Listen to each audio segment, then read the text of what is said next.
Somewhere beyond the recesses of time and space, two podcasters are set adrift in a machine, picking up transmissions of movies that are forgotten but not gone.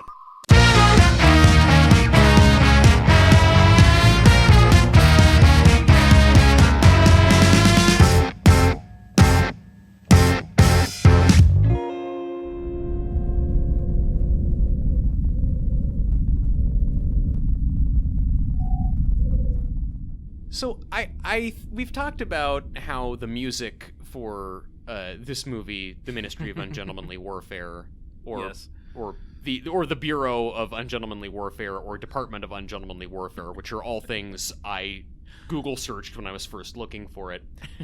We've talked about how the music in it is very much going for kind of spaghetti western vibes. Yes, yeah. That's true. It's got kind of like mandolins and like kind of a jangly quality to it. It's very much aping the Ennio Morricone songs that got so famous in the 70s. More than him, but yes. More than him, but like if you ask someone to name the spaghetti western music guy, that's who it's going to be. You're talking Imagine to someone who loves Italian Philistine. cinema. I'm gonna have a couple extras on my hands, but it's fine. I don't need to do that flex. Great, cool. That's awesome. Don't need to do your hand flexes. You're not Alan Richman or Richson. So during the movie ends and I'm watching the credits and the kind of like main song from it is playing throughout the credits, and I'm sitting through most of the credits because I appreciate the crafts folk who make films, and the song is playing and playing, and I noticed an element to it that really kind of got under my skin and I've become obsessed with, and it's kind of subtle. Okay. But what I'm going to do here is I've got it queued up in the machine. I'm going to play a 15-second excerpt of the soundtrack for Ministry of Ungentlemanly Warfare, and I want to see if you and I want to see if the listeners at home pick up on this interesting sonic experience. Got to kind of just move with it.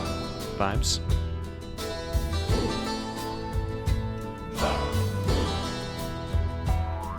You hear it?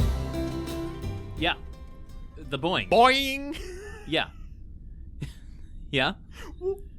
This is a movie where like 7,000 people get brutally murdered, riddled with bullets, and the soundtrack just has boing. Now, Truman, okay.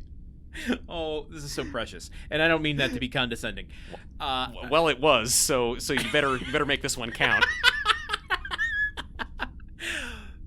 That is okay. 7,000 people die in every spaghetti western and giallo movie in which this sort of music is played. Yeah, and that noise is common to this music. I did not. Yeah, I did not. I know the exact instrument too and everything, and it is an odd, silly noise. I'll credit you that for sure. It's just is the common. instrument a clown shoe? Like what instrument makes the boing sound? It's a very specific. I don't know the name of it, but it's a very specific thing. It's almost an instrument like those door stoppers on walls. Yeah, that go. Brrr. It's almost like that. It's this little box that has a little string or something inside of it, like a little tab that you can do. Yeah. Does multicolored confetti shoot out the end of it every time you play it? Rip Taylor is the most famous player of it. I didn't log that as odd at all. I mean, not in this movie. It is an odd thing to have in soundtracks of murder and massacre for sure. Look, you when you're watching the credits for this movie, when the boing it kind of plays repeatedly, you have just watched Winston Churchill in full Churchill regalia, like give an inspiring speech about how the Ungentlemanly Warfare folks have saved all of liberal democracy. So to go right into like boing it's a little bit jarring. So I shouldn't have been condescending to you. It's more that I have been my mind has been warped by hearing that noise in like giallo movies where gloved killers are slicing women open, and I'm hearing boing.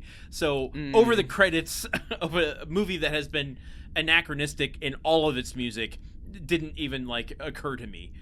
Okay, and and look, also it is fitting because it's a dumb noise and it's a dumb movie, so it suits it suits the materials that we've watched. So yes.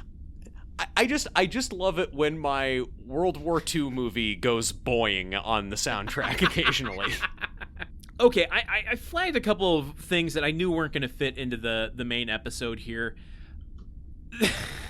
This is such a stupid little aside thing, but I can... This is unfair of me. I've never met Guy Ritchie at all. I don't know him as a person. Wait, now we're like, oh, we've been too mean to incredibly wealthy Hollywood titan Guy Ritchie. How many of his movies have we done? Two. What I'm about to say, I realize is speculating on his character, and I can't do that. It's just a vibe I get from what he's portraying in his movies, that he strikes me as the type of guy who would do this in real life. And the scene in question is between Marjorie and Heron when they're on the train car, and they're discussing what type of food the world will have depending on who wins the war. Mm-hmm. And they go back and forth. It's like a 2.5 minute dialogue scene between the two of them. And there's just a waiter there watching them like, so you gonna make a fucking choice? Yeah. I can come back later if you want. It is full on Frasier and Niles going back and forth talking about like, oh, the vagaries of French cuisine versus Italian food and pasta and what type of like heavy cream sauces they like and how the German bangers and mash doesn't live up to that. It's really amazing how many different ways Guy Ritchie found to get the trademark Operation Fortune obsession with luxury goods stuff into this wartime deprivation film. What I flagged more than that, which is, just kind of what I assume par for the course with Guy Ritchie, is just the fact that he made the waiter have to stand there and listen to them. And it wasn't even really played for comedy. It was just like, that's what waiters are supposed to do. That I'm like, oh, that's interesting. It is akin to the protagonist offering a guard a cigar, a British soldier a cigar, and then just psyching him out and laughing and walking away. It's like, this is the sort of thing that Guy Ritchie finds charming and endearing and suggests that he has never worked in a service industry position.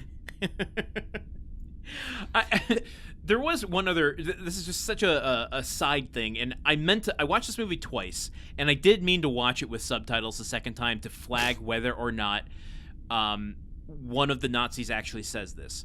But it's the moment when they're scoping out the compound where their teammate is being held captive. Yeah, Appleby, Appleby is being held captive, and Larson is going around with his bow and arrow just shooting folk, right? Nazis aren't folk, they're Nazis.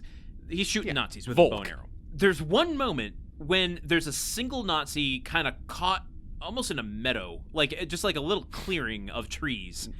Yeah. And he sees Larson 2 seconds before he gets shot with a bow and arrow. And like he reaches, starts to reach for his gun, can't get it up and whatever. Why did you give me seductive eyes over can't get it up? I mean, I'm just saying that happens to lots of Nazis. Maybe if you had better politics, your dick would work better. Who knows? If you had better politics, you definitely wouldn't be getting shot with a bow and arrow. I'm going to tell you that. He wasn't doing that to Social Democrats. No. The Nazi, I believe, in a surprised, panicky tone, goes, Max von Sydow. What? No. I am almost... Both times, like the second time I wasn't prepared for it, like I didn't remember that it was coming, and he said it a second time, and I'm almost certain he says Max von Sydow. I mean, look, here's why I know that. It's the sort of like, what the fuck kind of joke is that I kind of feel like Guy Ritchie would put into his film. Completely. Because also, again, so much of this movie, so much of what is said in this movie was dreamed up by Guy Ritchie on the day they shot it. I know he thought this was funny, and all of the 25-year-olds helping him set up the shot were like, okay, I don't know who this guy is, but sure. I can't confirm that he says Max von Sydow, but he says something that sounds like Max von Sydow.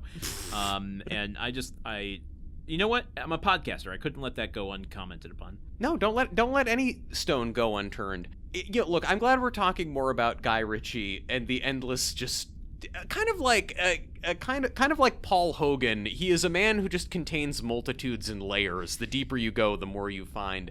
Watching Lock, Stock, and Two Smoking Barrels for this, and I think that's obviously it's a much better film than this one, simply because the characters in it are all like kind of lower class guys who appear to be extremely frightened and worried and concerned at many times, so they have actual like stakes, and they're also like striving. They're low class criminals trying to get ahead, trying to get higher. They have something that motivates them. Like a lot of Guy Ritchie, like the movies that Guy Ritchie is the most famous for are movies about kind of like working class British stiffs, common criminals, guys at the absolute bottom of the social ladder. And the more research I did about Guy Ritchie, so not only was his father an advertising executive, and not only did he go to a pretty elite prep school, but after his parents divorced, Guy Ritchie's mother remarried a baron in the British aristocracy, and his father remarried a baroness who went on to become a member of parliament for the Conservative Party. So it's just that this guy... this guy who rose to prominence as kind of like the herald of the hard-scrabble, bloody knuckles, hey, governor, kind of like Cockney. Like all of his movies, especially his early ones, turn very heavily on Cockney rhyming slang, like the specific language of the British lower classes. Not really his own experience. Okay. All right. Okay. All right. And I'm not criticizing, because believe it or not, I come from an upper middle class background, and I've written a lot of stories about people in more desperate circumstances than me. I just think it's funny that the guy who got so famous for it is very much kind of on safari in that world. That's a great way to phrase it. Which makes me wonder, like, he's done, you mentioned this on the main episode, he's done it a few times where he's taken the possessive. He's Lee Daniels, his own movie, to be Guy Ritchie's The Covenant. And it seems like, I don't know, I don't know the guy. I don't know if I said that before. I don't know him. I've never hung out with him. It would be fucked up if we were doing all this and we knew him personally. That would be sociopath Orson Fortune level behavior. Listening to the featurettes, it seems like people really enjoy working with him. Granted, those are featurettes that are made for production promotion and not for actual commentary, but people seem to really enjoy working with him.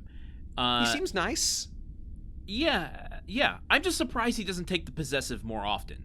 He seems like someone who would position himself as, let me be the brand of the movie. Yeah, and because also he is a brand at this point. I mean, a Guy Ritchie movie conjures a specific image. Like, I can tell people we're watching a Guy Ritchie movie for the show, and they know what kind of experience it's going to be. Yeah. Honestly, I feel like I have in my head more of a picture of a distinctive Guy Ritchie look than a distinctive Lee Daniels look. I don't know if that just says something about me or what. No, I think that's fair. Yeah, I mean, he is responsible for kind of bringing in the MTV editing, for lack of a better term, around the turn of the century to the mainstream films and making it cool. So, yeah, I don't know. I'm just like... my brain started going down these rabbit holes of like he's completely turning this real story into Pulp Fiction, essentially, and not Pulp Fiction the movie, lowercase p, lowercase f, but also kind of he is, though. That also. What do you mean kind of he is?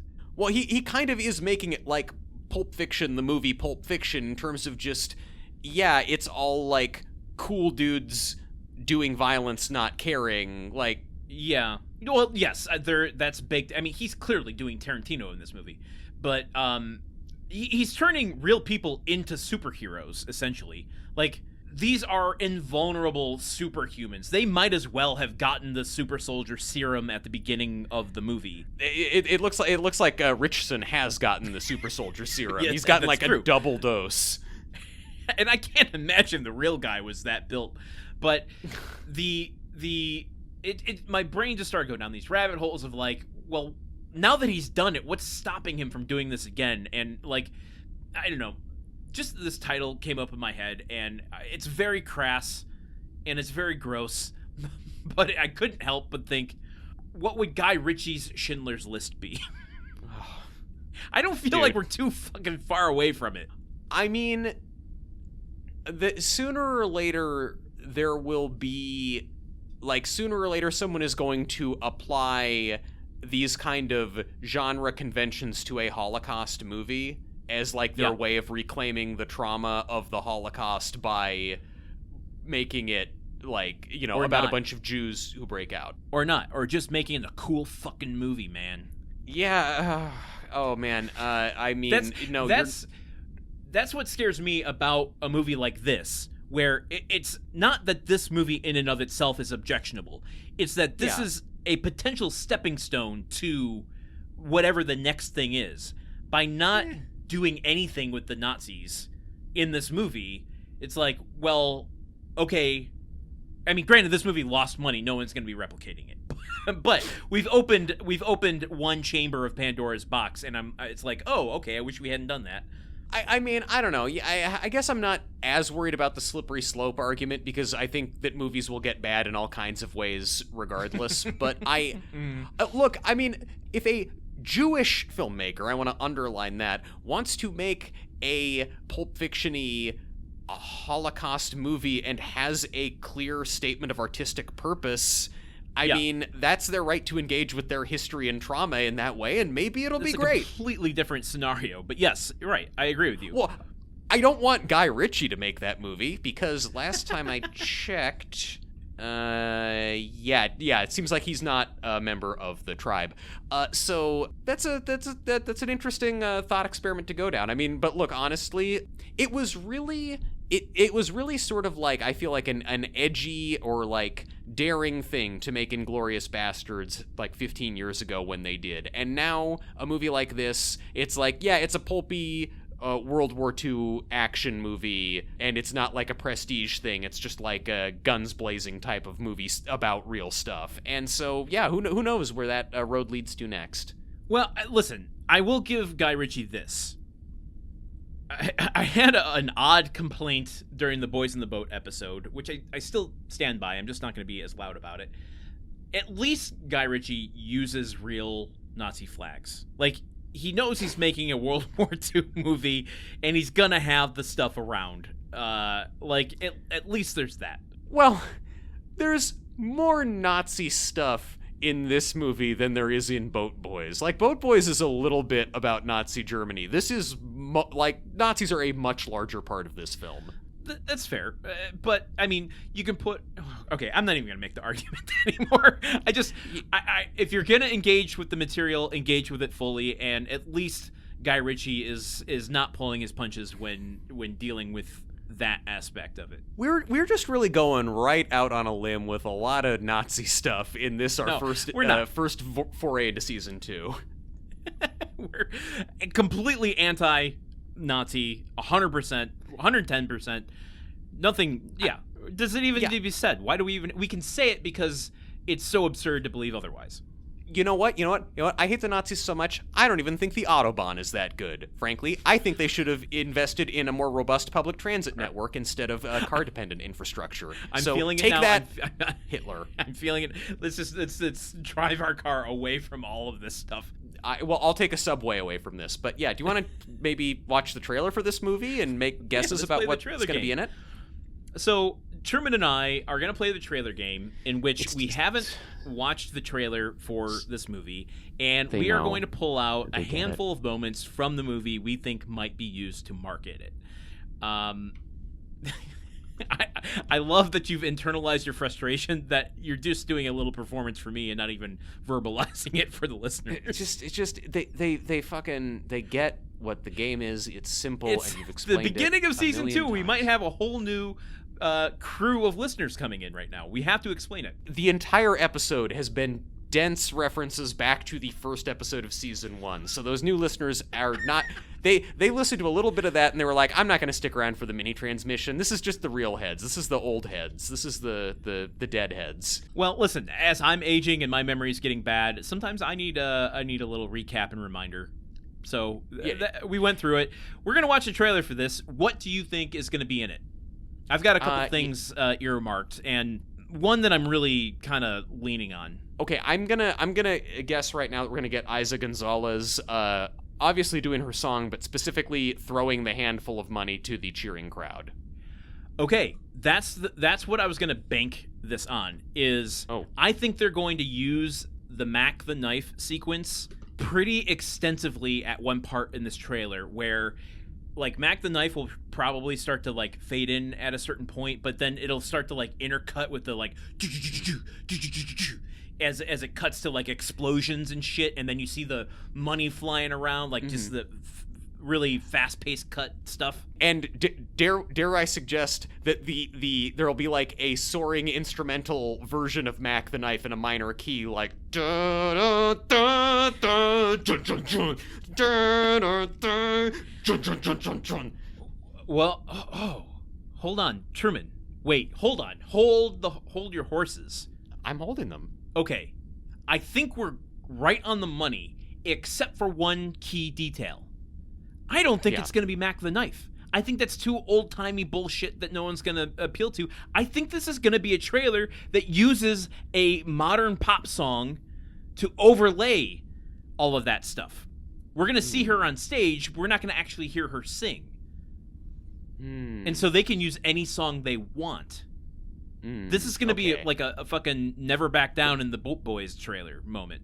Okay, that's a good point. We can't possibly guess what stoic and serious cover of a pop song we're going to get. I'm trying to think what boat-oriented song. I'm going to say it's a British pop artist, though. This is such a British movie. It's going to be like David Bowie. Some sort of David Bowie song. We can be heroes. And it's... Ooh! But it's... Yeah? Is that it? Maybe. Okay. You're right. We can't be that specific with it. I don't think we could possibly know, but that's a good semi-guess. Yeah, a pop song cover. I'm just trying to think, like, is it going to be like, an instrumental "Gimme Shelter" or something? That's too. "Gimme Shelter's too like good, druggy. It needs to it needs to be something a little more driving. Yeah. David Bowie, famously not a fan of drugs. I just mean the vibe of "Give Me Shelter" is so like languid, that. Yeah, I think we need something with a little more drive to it. But we're not going to guess it. What else do you have that is going to be in this trailer? I've got Alan Ritchson holding up the dude's body and waving the hand, and them going like, I don't think that's working. I think if they include that, which I completely support you, it's going to be cleverly cut so that it's not so gruesome. They'll find a way, or they'll digitally remove some of the blood on him. But yeah. Rely on the wide shots from the perspective of the other boat. Yeah, I just think that like it's that sets up very quickly. Okay, this is a quote unquote comedy action war film, even though most of the movie is not funny. This is by far the funniest moment in the movie. There's one shot in particular. It's so fleeting, but I know it's going to be in there. Marjorie and Heron have gone to meet the prince to enlist another ally, and she has to prove herself to him, and like she's the best shot of all of his men, right? And she's gonna prove it, and she's gonna go shoot this melon, right? And she uses these revolvers and shoots these things, and then looks back at the prince, does kind of a wink and a nod, and blows the smoke off the revolver. That is a perfect and flawless guess. Is there anything more fucking boring in an action movie than Oh, one of the main characters is a perfect shot. Oh, with a tiny snub-nosed revolver, they shoot the wings off a fly at 400 miles away. Like, just every good. It's 100% spaghetti western stuff. So I think that shot's going to be in there. I think we have to see Henry Cavill's tongue at some point. He does a lot of tongue acting in this. These are things that you miss, I guess, if you only watch the movie once. I didn't notice the tongue acting. Whenever we want to see that he's mad, like he's a crazy dude on a mission, like when he busts the door down with the Tommy gun and just massacres all the Nazis in that the radio room, he's got his tongue wagging out in front of his face. Okay, Cavill tongue wag. That's the name of my D&D character. I will put that down. I trust you that he actually was doing that the whole time. He does it like 3 times in the course of the film. Okay. I'll believe it. I guess I wasn't carefully tracking his tongue. Okay, I got 2 more. Okay. Oh, so many. Henry Cavill at the end, when the explosions are going off, just kind of impassively going, impressive. Okay. And the other, oh God, Truman, I'm sorry I'm even going to say it, but it's going to be in there. Yeah. Ian Fleming. Upsetting.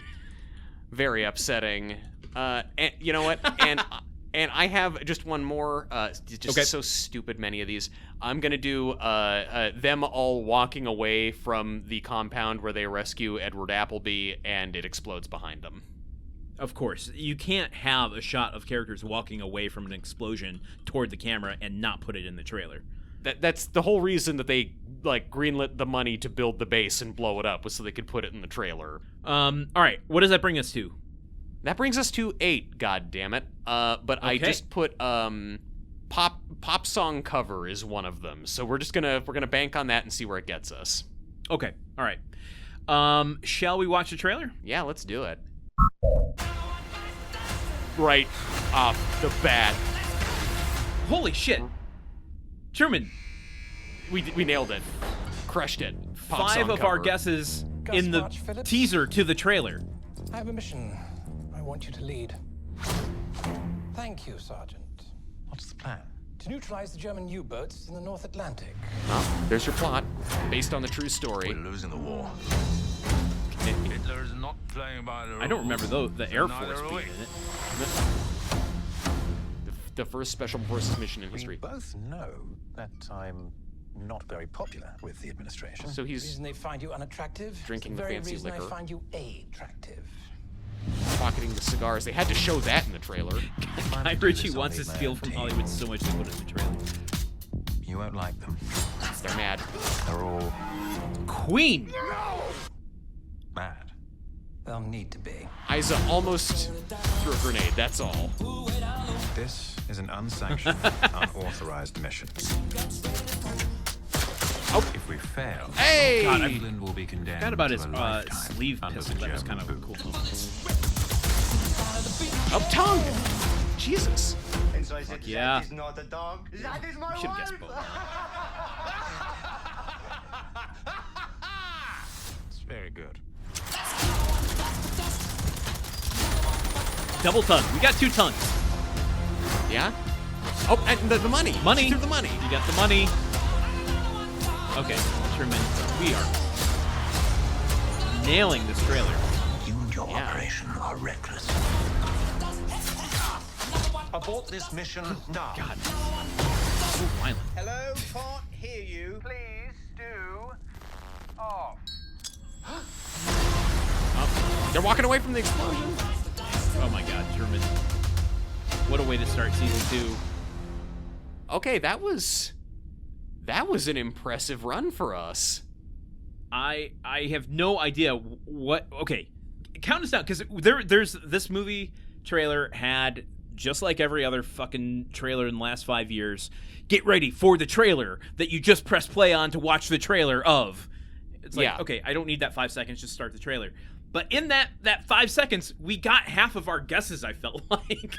Oh, look, I was so blown away by us just getting the pop song cover right out the gate. What else did you see in the first 5 seconds? I can go back to review just to be sure. We got Cavill tongue. We got blowing on the pistol. We got it all under the pop song, and them walking away from the explosion. Yeah, that's four guesses in 5 seconds. And then so we hit those all right away. We got the Isa Gonzalez throwing the cash while singing. We got that happening. That one. Yep. What we didn't get Cavill saying impressive. Yeah. We didn't get Ian Fleming. They decided they're not trying to promote on that.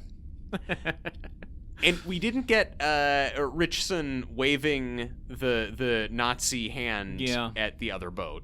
We did. I feel like in an early cut of this trailer, the impressive line was in there. Yeah, probably. Like there's no room for much dialogue. I mean, I guess there's a little bit, but like it's mainly just like Queen and explosions and machine guns going off. Sounds like a trailer to me. So what was our final score? Our final score was 5 out of 8. 5 out of 5. Nice. I mean, it's not really a pop song cover. It seems like more of a remix of another one bites the dust. We're keeping it. Oh, did we say cover? We said cover because we were, but right. No, we're keeping it. We're keeping it. This is what we meant. It was this sort of thing.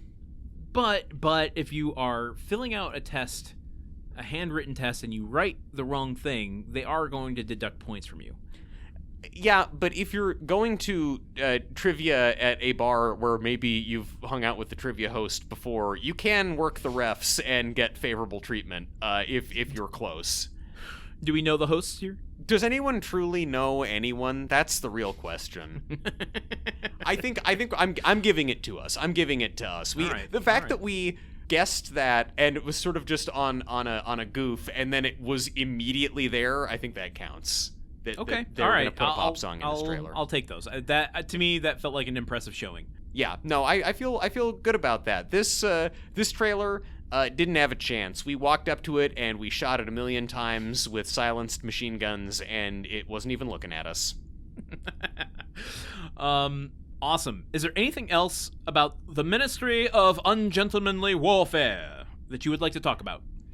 No. You know what? I would like to put this in a memorial of some sort that school groups are forced to come look at. Okay. All right. That's odd. I don't know. They're not all gonna be bangers, man. I'm sorry. Like, sometimes there's, sometimes you don't win the battle. Sometimes a Dunkirk situation happens. All right. Well, then let's submit this episode and see if the machine will accept it and send us to a new place. Press the button. Let's do it. Next, we're heading to December 6th, 2019. And the clue here is so annoyingly vague. It just says, "Let adventure lead you home." Oh, hey, okay, all right. Well, I mean, that seems like terrible advice, actually, because I feel like adventures usually take you further from your home. That's kind of like Hero with a Thousand Faces stuff. I mean, it leads you further away before leading you back eventually. So let adventure lead you away from home and then back to home. Maybe we're getting a sequel or something where the first half where adventure leads them away from home. Ooh. Well, now, could this be a sequel? I don't see any rules that a sequel can't be something given to us. Yeah, that's an awkward way of phrasing it, but I agree. There's nothing to say that couldn't be the case. You're my friend. Why are you criticizing the way I speak so convolutedly? I'm sorry, you're right. I'm being too much of a bully.